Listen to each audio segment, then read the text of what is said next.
You all should really watch Shirin Farhad, and I'm going to convince you why in this video. I just watched the first episode, and let's just talk about the cinematography of this drama. It is absolutely stunning. I feel like Pakistani directors do not focus on the cinematic aspects of our culture and our filmmaking as much in dramas specifically, because dramas are mostly like day-to-day basis type. तो वो कहानी ऐसी short होती हैं कि आपको लगता है कि आप कैरेक्टर के साथ वो सारे सीन को डे टू डे बेसिस में लिव करो.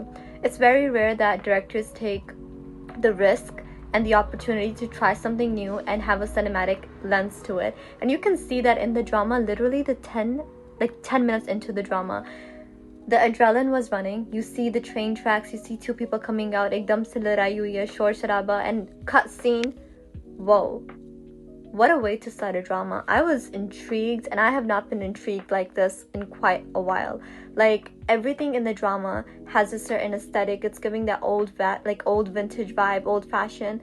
I really, really like that. I think it's so beautiful in our culture, and we need to explore that side more. But let's talk about the character itself, right? So Farhad wants to become a director, and he has this epiphany literally like 15 minutes into the drama as he's working with the directors and the cast and all that kind of stuff. I wish that the drama in the first episode explored a little bit about what it meant for him to dream, because the question that I kept thinking of was like, how far are you willing to go for your dream? Because ekdam se uske character ko ehsaas hua that I want to be a director, and he didn't listen to anybody. You see how everybody who was close to him told him like, you're crazy for having a dream. And the ironic thing about people that actually make it somewhere in life, they're told that they're crazy. They're told ke divanapan, and they're told like, why would you even dream that high? You see, this man has the passion for it. That's why he went all the way to Lahore. What I really liked is the way they introduced how you as a child can confess and honor your dreams to your parents without disrespecting them. Because although his dad is very strict in the drama, unko lagta hai ki show business ka kaam acha nahi hota, bura kaam hota hai, he wrote letters and very respectfully said कि मैं आपकी इज्जत रखूंगा, मैं मेहनत से काम करूंगा, आपकी इज्जत रखूंगा. He didn't disrespect. Does that mean I approve him leaving his family to literally go to Lahore? No. But अब इंसान के अंदर कोई ख्वाब आता है, it's giving Shahrukh Khan from Om Shanti Om. जब कोई ख्वाब आता है, you have to follow that dream. But I really liked how they showed that you can honor your dreams and you can honor what your parents believe without crossing the line of disrespect. Not once do you see him being like, you know what, my dad doesn't understand me, like he's a bad man. No, he respects him. And I want to continue by talking about the girl's character. I think her name is Shirin, so I'm just gonna address her as Shirin. We see the parallels happening where Farhad wants to be a director, but he doesn't have any liabilities, he doesn't have any connections, he's not part of the industry, so he has to work 10 times as hard. Bechara paan ki dukaan par kaam kar raha hai. I really, really like that they used a pawn shop to like represent this. Very clever. I just really like the storytelling, and the man who's running that character, बहुत मजे की dialogues हैं. I really, really like this. But then you see Shirin. She doesn't seem to impress. Movies में काम करना है, बाबा का वो उनका ख्वाब है, ख्वाब पूरा करना है, but she's not like intrigued the way Farhad's character is. And it really shows privilege, and it really shows the contradictions that we live in this society.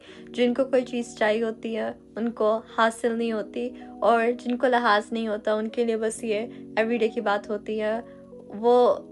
They're not too impressed with what they have or the opportunities they have.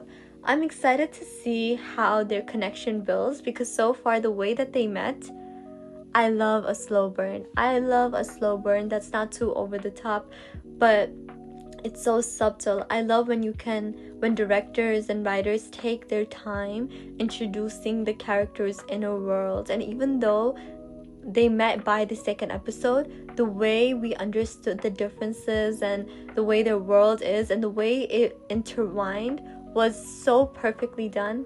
I really, really have high hopes for this drama. Like, I'm rooting for this. I love the story. I love the dialogue delivery. I love all of the characters. And I love the fact that we're diving into Pakistani filmmaking. We're diving into Pakistani productions and talking about it in a drama, so that people who are not part of the industry sort of get an insight on what really happens behind the scenes. we don't talk about that. And maybe that's why there's a lot of like stigma around this conversation of like, what is showbiz? I feel like Pakistani showbiz is such a mystery to people who are out there. There's a divide between the watchers. Even though Pakistani people love dramas, they love their celebrities, there is a disconnect of understanding what it actually means to be behind the scenes. And hopefully this drama touches up on that and builds the bridge for people, for young people who are interested in showbiz, and also to break the stereotypes that we have about what dramas and what actors and what they go through or directors feel behind the scenes. You should really watch this drama. I have a feeling it's going to be an incredible storyline. And stay tuned for more reviews by me.